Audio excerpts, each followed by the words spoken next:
insomma, la verità paga. La verità paga secondo me, perché a rischio di risultare me ne sbatto. Io credo che la verità paghi sempre e quindi sono per essere e presentarsi per quello che si è veramente. Credo che alla fine abbia pagato. Penso di sì. E quindi un consiglio che ti do: sii te stesso e non ti sbagli. Non vorrei ricevere questi messaggi, ma non perché non li gradisco, perché mi dispiace il contenuto. Ma se Alessandro mi scrive e dei messaggi del genere non ricevuti purtroppo, è perché forse uno quantomeno avverte una sincerità di fondo. E allora sii te stesso, io te lo consiglio. Ciao Prez, seguo ormai da anni, secondo me sto male, mi rendo conto di quanto siamo miracolati, faccio il terzo liceo, in classe abbiamo una ragazza, diciamo, meno miracolata di noi, leggo perché non servono tanto le mie parole.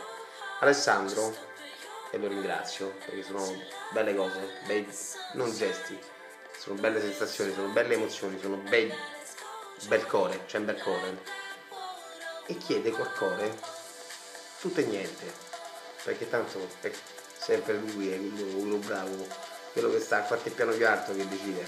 Però dice: mettiamoci tanti cuori insieme, stringiamo i cuori per chiarezza, stringiamoci intorno e col filo a quinto profilo. Io ci sto e quindi sto qua a leggere. Io adesso leggo, poi fa un po' te. Alessandro, scegliete di stringerci per chiarezza, per lei, per i suoi genitori, per gli amici, per chi gli vuole bene e per chi da amico sconosciuto gli vuole bene. Io già gli voglio bene, c'è bisogno di conoscersi bene per provare grande dispiacere, grande disperazione in altri casi, o per volere bene, entrare in una dinamica. Non c'è bisogno di essere amici di vecchia data, perché Alessandro a me mi ci ha fatto già entrare in 2 minuti qua dentro. E veramente faccio il terzo liceo, in classe abbiamo una ragazza, diciamo, meno miracolata di noi, Chiaretta. Ci è stata l'esempio per tutte quelle volte in cui, come dei coglioni, però alza coglioni, abbiamo tirato giù i peggio santi quando avevamo 20 pagine da studiare, cosa che lei vorrebbe fare, ma per ovvi motivi non può fare. Per noi è come una sorella più piccola. Circa una settimana prima di Natale, lei non viene a scuola. Poco dopo ci giunge la notizia che in ospedale per una polmonite che si è aggravata, essendo stata sottovalutata.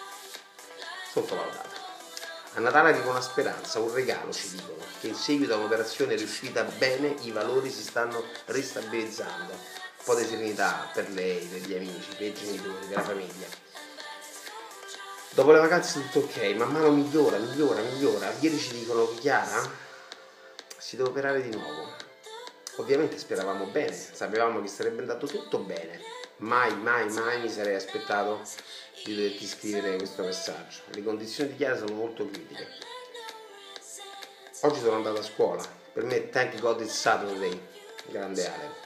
Di pomeriggio ho noleggiato un aeroplanino a Roma Urbe e mi sono sorvolato la bellissima capitale. Ho dedicato il mio pomeriggio a una mia passione e adesso sto qui che mi mordo la lingua per tutto quello che ho tirato giù dopo aver visto i risultati negativi di un test di matematica magari. Non riesco a credere il culo che ho, ad avere la vita che ho, e non riesco a credere che a volte la disprezzo. Adesso però faccio una richiesta speciale. Ti chiedo di unire tutto il popolo secondo te sto male pensante in un auguro per Chiaretta. E secondo te sto male. Ed eccoci qua. Dai Chiaretta. A te dedico un breezer. It's a breezer. Secondo te sto male. Dai Chiaretta. Dai quello bravo. Far fenomeno. Fatte notare bene stavolta, non per far fenomeno snaus.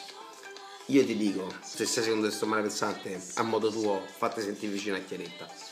Io sto vicino a Chiaretta col cuore perché Alessandro mi ci ha fatto entrare. E viva la vita, grazie Alessandro. E dai Chiaretta, bella per te, viva la vita, tutta la vita. Dai Chiaretta, t'aspettiamo, stiamo a fare un breezer. Bella per te, bella per noi, bella per Ale, bella per te.